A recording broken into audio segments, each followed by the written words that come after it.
You're watching Harsh Rules. This has been Harsh, and today we're going to learn to play La Conquête du Monde. La Conquête du Monde was made in 1957 by filmmaker Albert Lamourise. La Conquête du Monde translates to the conquest of the world, and if the components here look familiar, it's because this game is the father of Risk.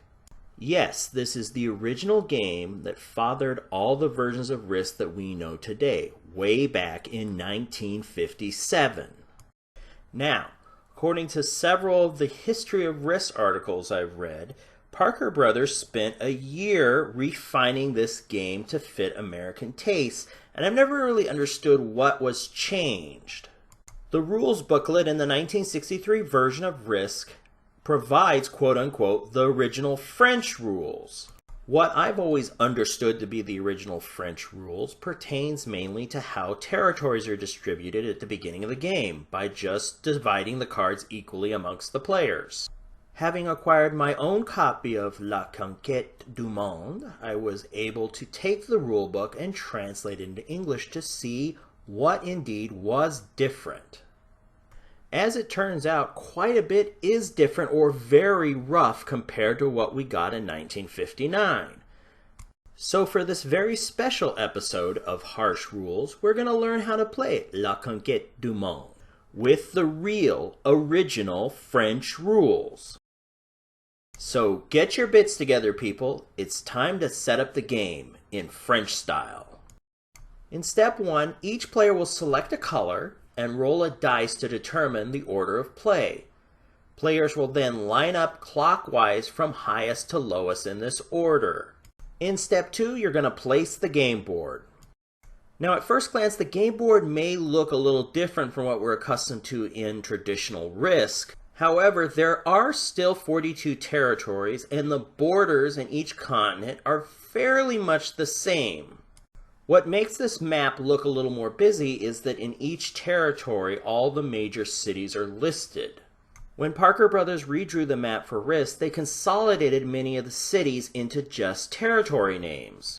North Africa being the primary example, as there are several little sub-territories lined out that have no impact on the game whatsoever. While the little extra details are interesting, I understand why Parker Brothers went in and streamlined design to prevent people from getting confused. In step 3, you're going to remove the 2 Joker cards from the deck and place the territory deck on the board. So far, so good. But now in step 4, things are going to get different. Each player is going to roll the dice and take the number of territory cards and armies that they roll. Now, players scream, whine, and moan today about how random Risk battles can be with the randomness of the dice. Imagine the randomness with this setup. In fact, let's walk through the setup phase just to show you how random it can be. So first, the red player is going to roll the dice, and he gets a 5, so he gets to draw 5 of the territory cards, and he gets to place 1 army on each of the territories listed on the cards. Okay, player number 2, the pink player rolls, and they roll a 6. So they draw 6 territory cards and place their armies on the board. Player number 3 rolls a 3. They get to draw 3 territory cards, and they place 3 armies on the board. Do you see where this is going? Player number 4 rolls a 4, and they get to draw 4 territory cards. They place their armies on the board. Player number 5 rolls a 6. They get to draw 6 territory cards, and they place their 6 armies on the board. Player number 6 rolls a 1. They get to draw only 1 card, and they place 1 territory on the board. In your average American home, 1.5 seconds later after rolling a 1, all hell will break loose. And you all know what they're going to say next. This isn't fair. This is probably one of the most fascinating aspects of this prototype of Risk, is how the setup is handled.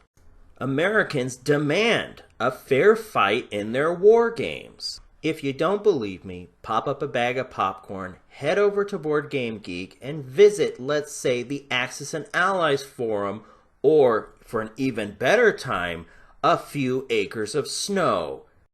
I'm not a French cultural expert, and I'm trying really hard not to make a French joke here, but apparently from this game, the French are much more comfortable with the concept of losing.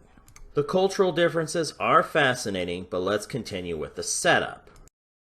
Next, the red player rolls the dice and they roll a 1.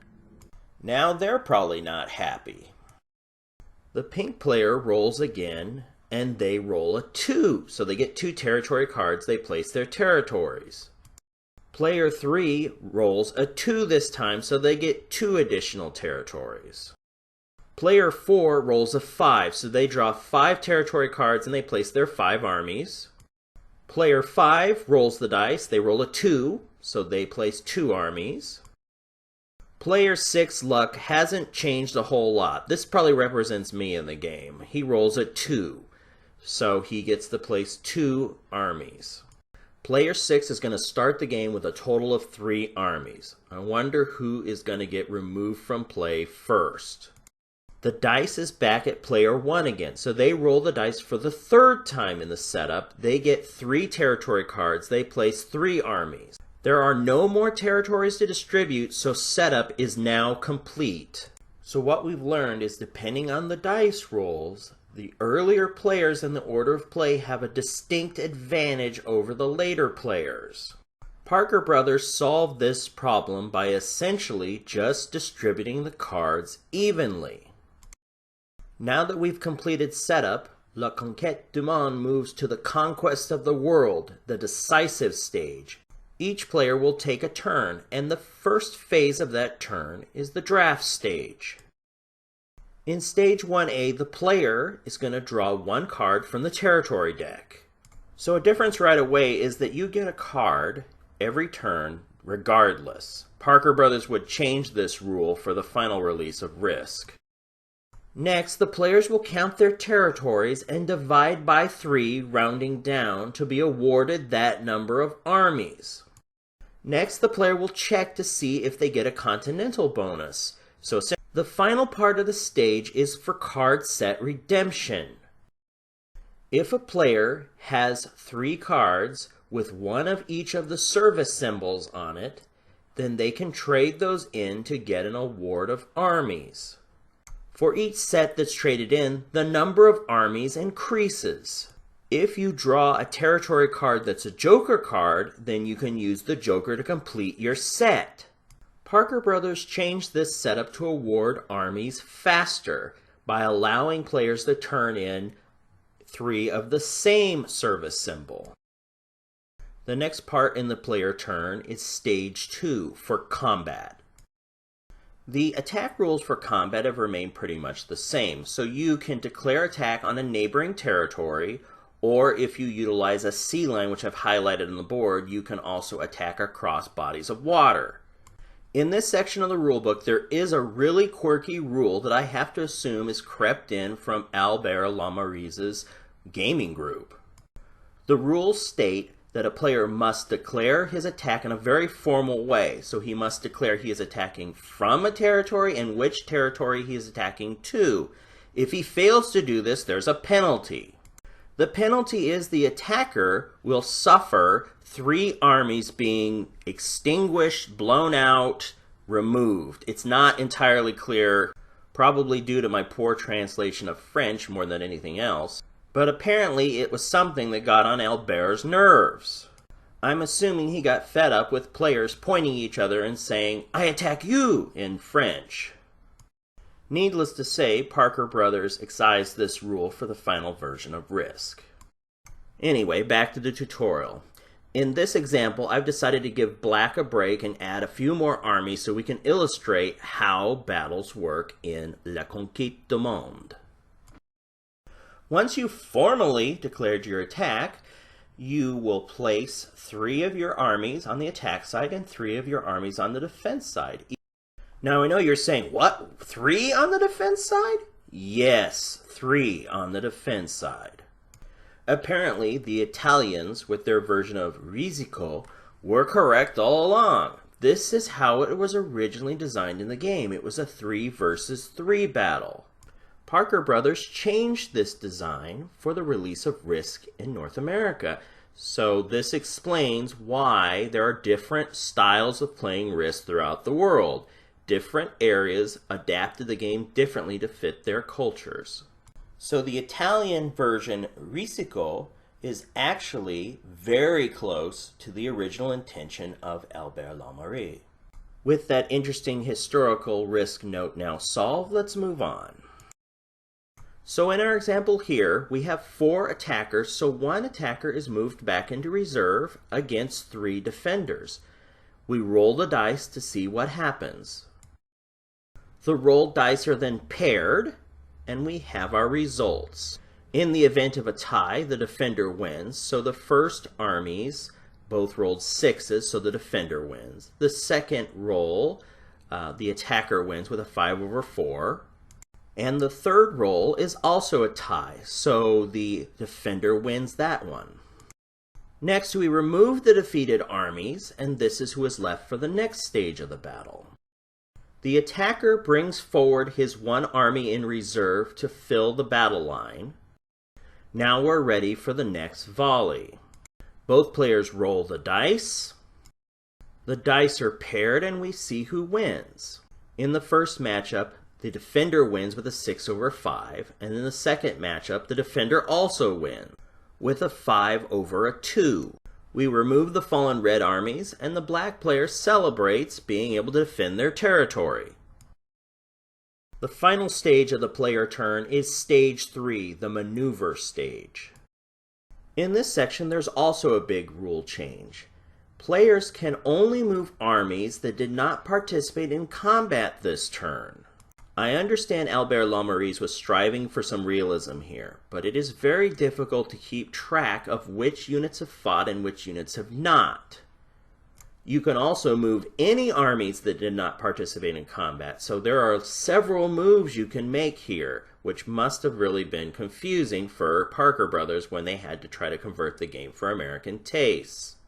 This rule is realistic. I've never understood why you couldn't move more than just 1 set of armies, but it's problematic and difficult to keep track of.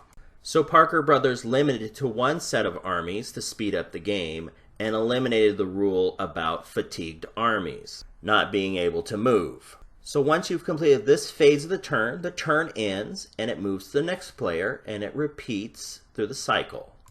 Now obviously the game ends when 1 player conquers all the territory and essentially achieves conquest of the world.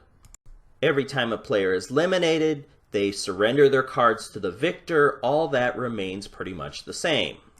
However, Albert Lamoury's version has an additional rule that kind of tries to patch up earlier problems with the game. The rules state a player cannot be eliminated till after the 4th round. My guess is he's trying to compensate for the randomness in the setup stage.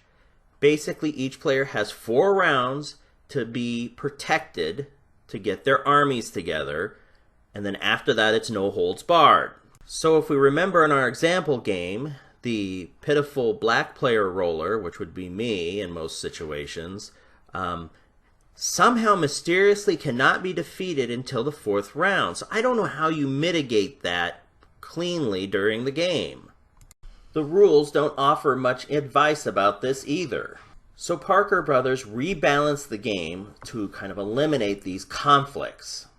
And that, my friends, is how you play La Conquête du Monde.